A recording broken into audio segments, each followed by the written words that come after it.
Saya tertarik saudara dalam perenungan saya untuk bicara sesuatu yang tanpa kita sadari kadang-kadang kita kan bisa seperti terhilang atau salah langkah atau salah membuat keputusan. Dalam Lukas pasal yang ke-15, saudara-saudara, saya coba temukan di pasal yang ke-15 ini ada 3 perumpamaan yang diberikan oleh Yesus. Yang pertama adalah tentang domba yang hilang. Kemudian yang kedua tentang dirham yang hilang. Baru di yang ketiga anak yang hilang. Nah, kita akan bicara tentang anak yang hilang inilah, sehingga saya kasih temanya pulang ke rumah. Jadi seorang anak yang pulang ke rumah ayahnya. Karena apa? Ternyata rumahku lebih indah dari manapun. Home sweet home. Begitu ya, saudara-saudara ya. Saya kira kita semua senang di rumah kita, dimanapun kita pergi pasti pengen pulang ke rumah. Nah, dalam Lukas 15 ini yang menarik saudara, kalau saudara baca ayat yang ke-1, dikatakan di sana begini.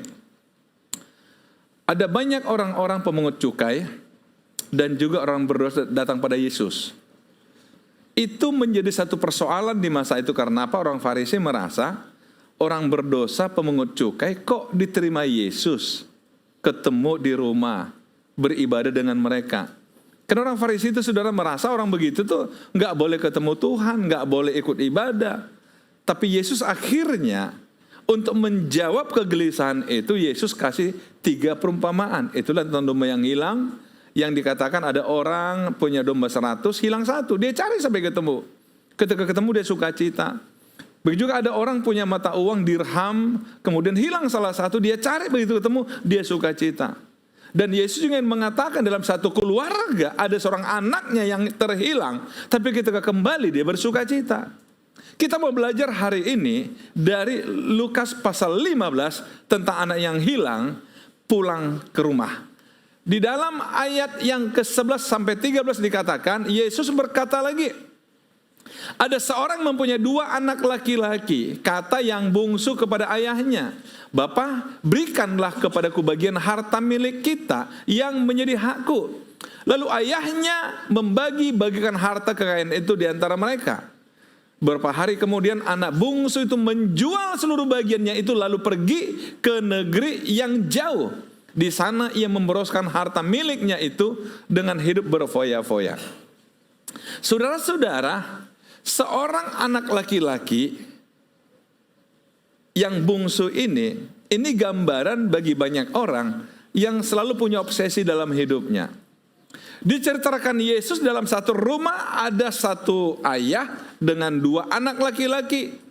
Tapi si anak yang bungsu ini kemungkinan punya angan-angan, punya bayangan, ingin begini, ingin begitu. Yang penting dia ingin agar cita-citanya, agar keinginannya setiap terpenuhi. Maka datangi ayahnya, dia katakan apa pada ayahnya? Pak, bagilah, toh nanti kan juga harta papa sebagian milik aku. Bolehlah bagi sekarang yang menjadi milikku. Ternyata dia minta itu karena dia punya obsesi, dia punya keinginan. Paling tidak saya ingin pergi ke satu kota yang hebat, mungkin kota yang maju. Di sana saya ingin hidup senang berfoya-foya sebagai anak muda. Yang menarik di sini ayahnya enggak mau berdebat, dia kasih.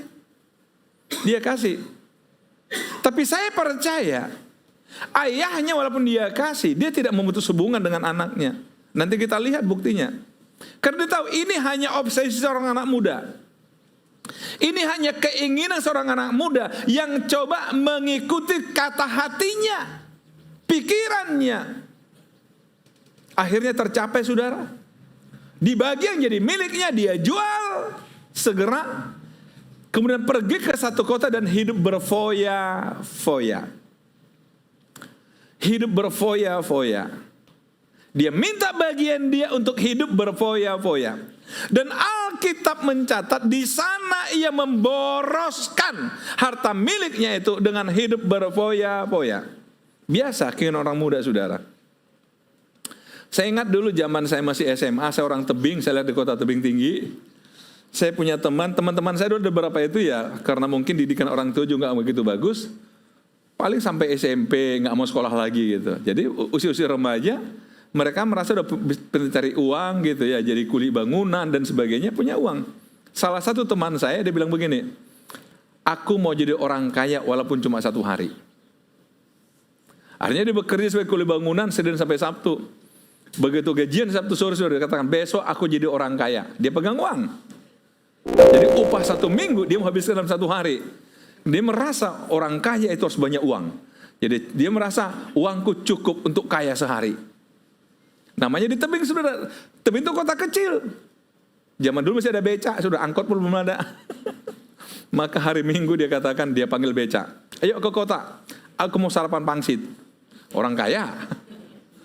Sarapan pangsit di kota. Wah, setelah itu saudara, dia pikir ngapain lagi orang kaya ini, punya duit nih. Akhirnya, wah, nunggu siang, tunggu lapar. Oh, makan di Garuda. Zaman itu masih gitu-gitulah hidup saudara. Beda dengan sekarang, ada KFC dan sebagainya.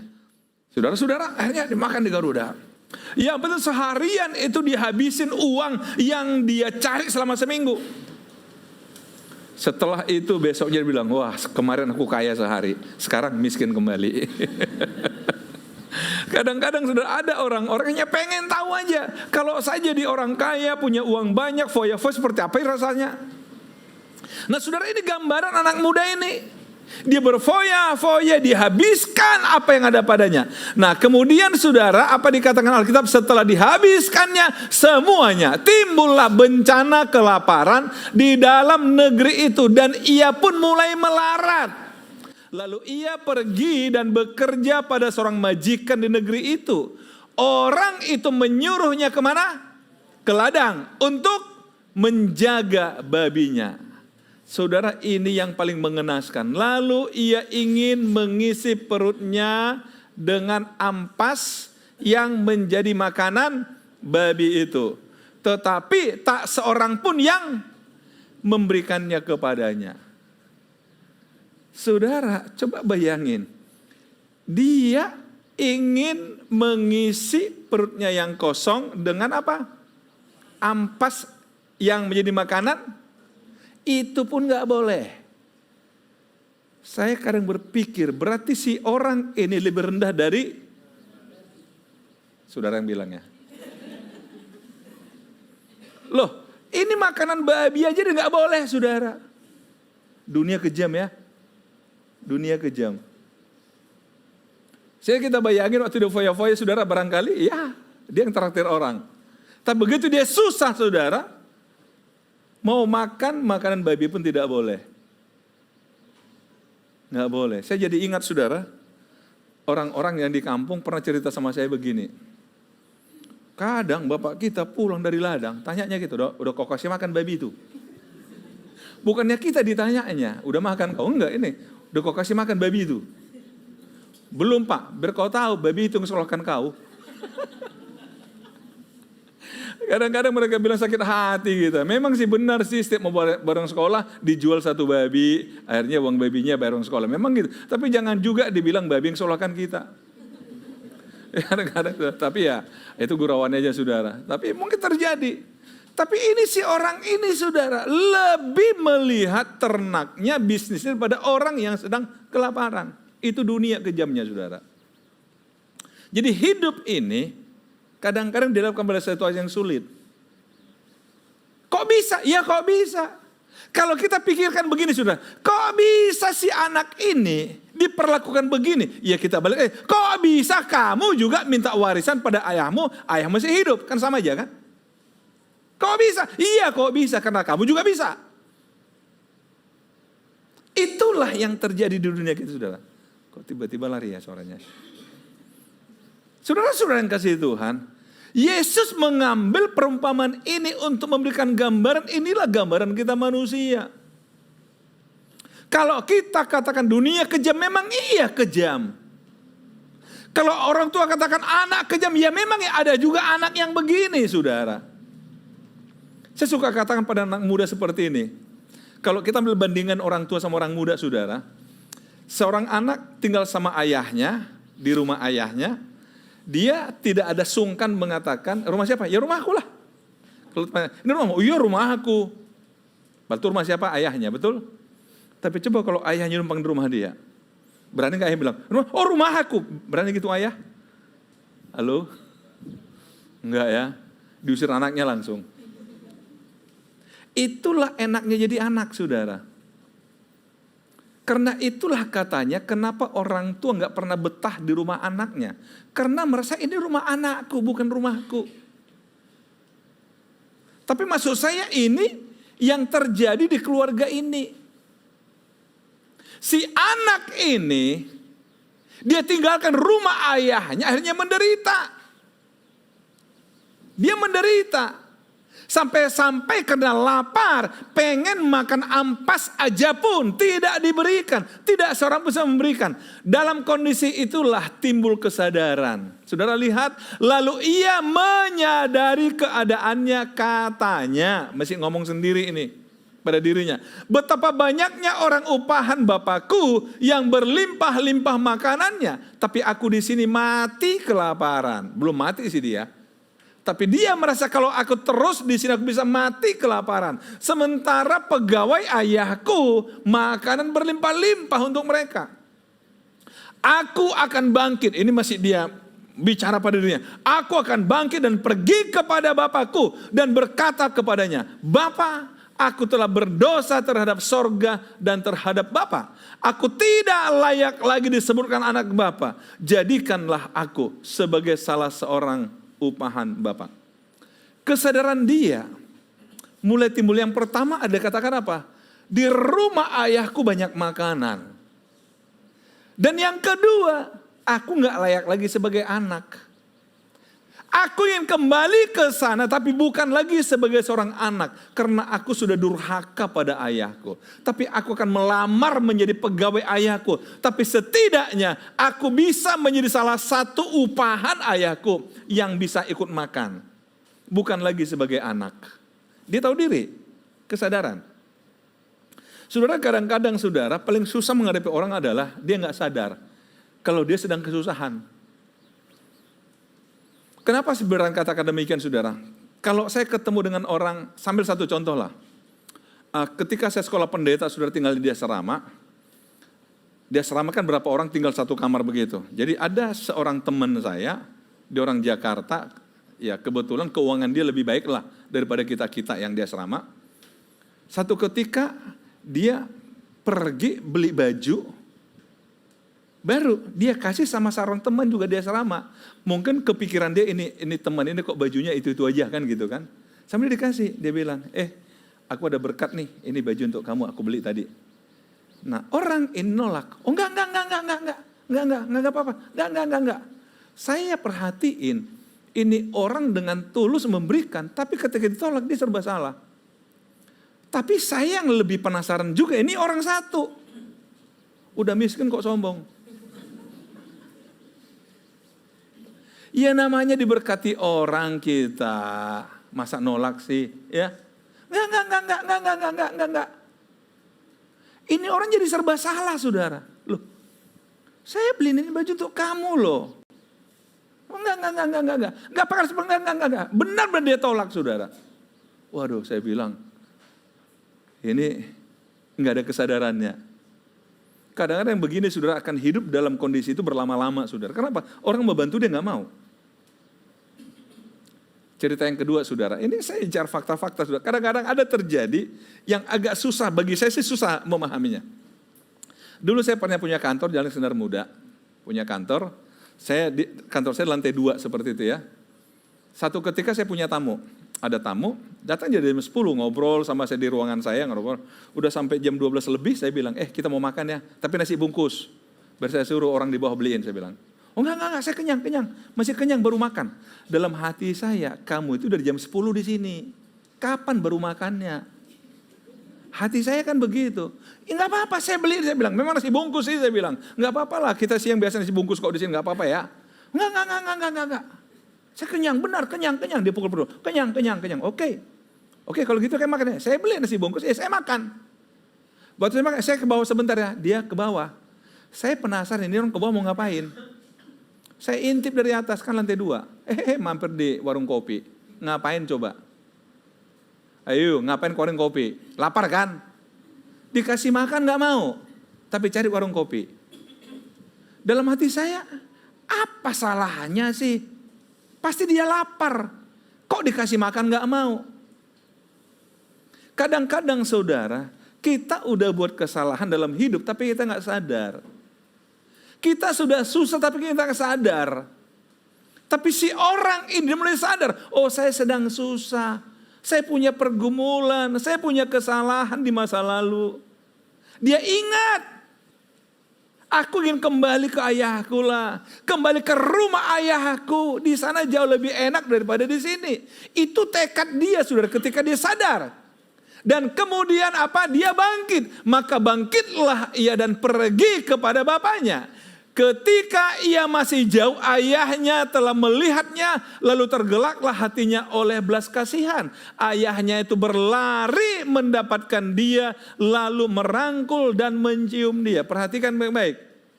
Jadi ketika dia pergi ke rumah ayahnya, belum sampai di rumah, ayahnya sudah melihat dia. Ketika ia masih jauh, ayahnya telah melihatnya, lalu tergeraklah hatinya oleh belas kasihan. Saudara-saudara, Yesus menceritakan sebagai sebuah gambaran. Begitulah Tuhan dengan kita.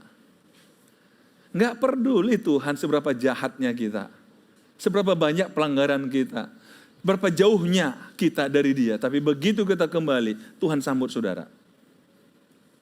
Ini contohnya, walaupun mungkin ada 1-2 orang tua ketika lihat anaknya, oh pulang kau ya, pulang kau. Udah habis uangmu itu, pulang kau sekarang. Apa maumu lagi? Pergi kau. Itu kalau bahasa kami, orang Batak. Sebenarnya sudah ada, tapi Tuhan gak ambil contoh itu. Ya, Tuhan gak ambil contoh. Tuhan ambil contoh Bapak yang baik. Amin, saudara. Anak tetap anak. Jujur saudara, enggak ini saudara-saudara yang anak-anak muda biar paham ya. Biar paham. Anak-anak mau seperti apapun salah sama ayahnya enggak pernah dendam sama anaknya.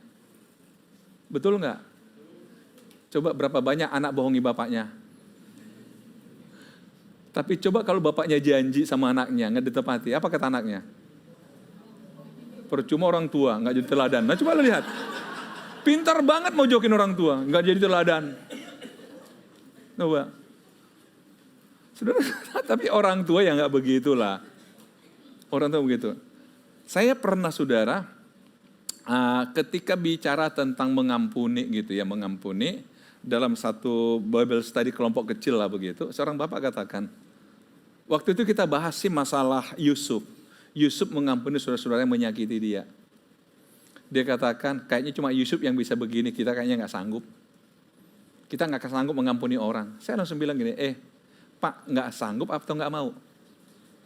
Nggak mungkin sanggup Pak. Saya langsung bilang gini, Bapak punya anak kan? Iya. Bapak pernah sakiti anak Bapak? Iya. Bapak ampuni? Iya. Kok bisa? Langsung diam dia. Kok bisa? Separah-parahnya anak kita menyakiti kita, tetap kita sayang pada dia. Betul orang tua? Artinya apa? Kita punya kemampuan. Cuma kita nggak lakukan pada orang lain karena kita merasa tidak punya hubungan emosional. Nggak ada hubungan darah. Tapi kita bisa. Nah Yesus katakan si orang tua ini, begitu dari anaknya dia sambut, dia berlari. Tergeraklah hatinya oleh belas kasihan. Kenapa? Karena anakku ini kok jadi menderita begini. Pasti udah jadi kurus, jadi dekil. Maka hati ayahnya nggak siap untuk melihat anaknya seperti itu. Lihat ayahnya itu berlari mendapatkan dia, lalu merangkul dan mencium dia. Inilah posisi Bapa kita di sorga. Nah kemudian anak itu berkata kepadanya, Bapa, aku telah berdosa terhadap sorga dan terhadap Bapa. Aku tidak layak lagi disebut anak Bapa. Nah Yesus menceritakan, waktu ayahnya merangkul, anak juga tahu diri dong. Aku udah berdosa, aku gak layak jadi anakmu lagi. Sekali lagi, ada juga anak yang gak begini. Ya iyalah, ini ke rumahku Pak. Ya aku pulang lah. Ada juga yang begitu. Ada juga. Tapi Yesus gak menceritakan yang begitu, tapi yang begini. Amin saudara. Halo. Jadi saudara-saudara gak masuk dalam kisah ini, kalau yang begitu. Oke. tapi anak yang tahu diri. Ya, ini contoh dikasih Tuhan loh. Jadi di satu sisi ayahnya memang terima dia kembali, tapi anak juga tahu diri. Dia katakan apa? Aku nggak pantas lagi jadi anak. Karena apa? Aku sudah ambil kok hakku. Aku kembali di sini bukan lagi sebagai anak, tapi sebagai karyawan, ngelamar sebagai pekerjanya ayah. Tapi papanya nggak peduli, saudara, apa kata anaknya. Buktinya apa? Lihat. Tetapi ayah itu berkata kepada hambanya, lekaslah bawa kemari jubah yang terbaik. Pakaikanlah itu kepadanya dan kenakanlah cincin pada jarinya dan sepatu pada kakinya. Dan ambillah anak lembu tambun itu, sembelihlah dia dan marilah kita makan dan bersuka cita.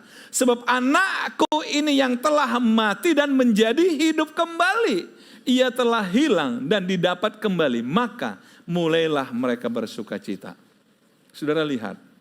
Ini sikap ayah yang baik. Sekali lagi saudara, Yesus jadikan ini perumpamaan untuk menggambarkan begitulah Tuhan kepada kita. Begitulah Tuhan kepada kita. Saya merenung saudara, kira-kira apa tema khotbah ini? Oh, home sweet home. Kembalilah ke rumah Bapa di sorga. Bukan di sorga sana, tapi di sini. Kembalilah ke rumah Tuhan. Raja Daud sendiri mengatakan apa? Sementara jiwaku gundah gulana, bagaimana aku melangkah maju kemana? Ke rumah Allah. Di luar sana segala hal bisa terjadi, saudara. Tapi apapun tekanan kau hadapi, engkau punya rumah Tuhan, yaitu gereja. Amin, saudara. Di rumah Tuhan setiap orang diterima, saudara. Karena itu saya katakan, saya tidak peduli siapapun datang ke gereja. Tapi karena datang ke gereja saya percaya Tuhanlah yang membawa dia untuk datang ke gereja. Enggak setiap orang lo berani datang ke gereja, saudara. Tapi kalau saudara berani datang ke rumah Tuhan, itu karena Tuhan mengasihi saudara. Sehingga saudara berani punya keberanian datang ke rumah Tuhan. Dan di rumah Tuhan saudara disambut, siapapun saudara. Enggak peduli saudara pernah ninggalin Tuhan. Saudara pernah mengkhianati Tuhan. Saudara pernah buat apapun dalam hidupmu. Tuhan enggak peduli. Tapi setiap engkau datang kepada Tuhan, engkau disambut. Engkau anaknya Tuhan. Amin, saudara. Karena itulah Yesus mengatakan apa? Marilah kepadaku yang letih lesu dan berbeban berat, aku berikan apa? Kelegaan kepadamu. Amin. Kita ada di rumah Tuhan. Tuhan tidak mengingatkan kita pada kesalahan. Tapi yang Tuhan ingin, ayo kita mulai lagi dari awal anakku. Kita awali bersama-sama. Saya diangkat menjadi memimpin salah satu STT itu umur 25 tahun. Saudara mungkin tidak banyak tahu, saya pegang STT di Medan ini sejak umur 25 tahun. Pusatnya ini di Yogyakarta. Waktu itu saya sebagai anak muda, saya gugup. Jadi setiap ada persoalan saya telepon ke Jogja, ke bos di Jogja. Satu ketika bos saya katakan begini, belajarlah membuat keputusan sendiri supaya kamu menjadi dewasa. Oke. Yang kedua, saudara, ketika tahun 96, itu bos saya ngajak saya ke Amerika. Dia bilang tinggalin Medan 6 bulan ya. Saya bilang, loh Pak, ini kan baru memulai kita kerjaan di sini, baru program baru kita mulai. Nanti kalau berantakan gimana? Ini sombongnya anak muda, saudara. Tapi bos saya kata, nggak apa-apa, kalau berantakan, saya temani kamu mulai dari awal. Wow, saya pikir ini baru pimpinan yang luar biasa. Saya temani kamu, kita mulai dari awal. Kalau memang terjadi apa-apa. Waktu itu saya akhirnya ikut sama dia. Ninggalin Medan selama 6 bulan. Saudara-saudara, artinya begini saudara, itulah Bapak kita. Nggak apa-apa, kalau kamu buat kesalahan, aku temani kamu lagi memperbaikinya. Selama engkau mau datang kepada Bapamu. Amin saudara? Nggak peduli saudara seberapa jauh engkau jatuh. Tapi Tuhan menunggu engkau datang ke rumahnya kembali. Tuhan Yesus memberkati saudara.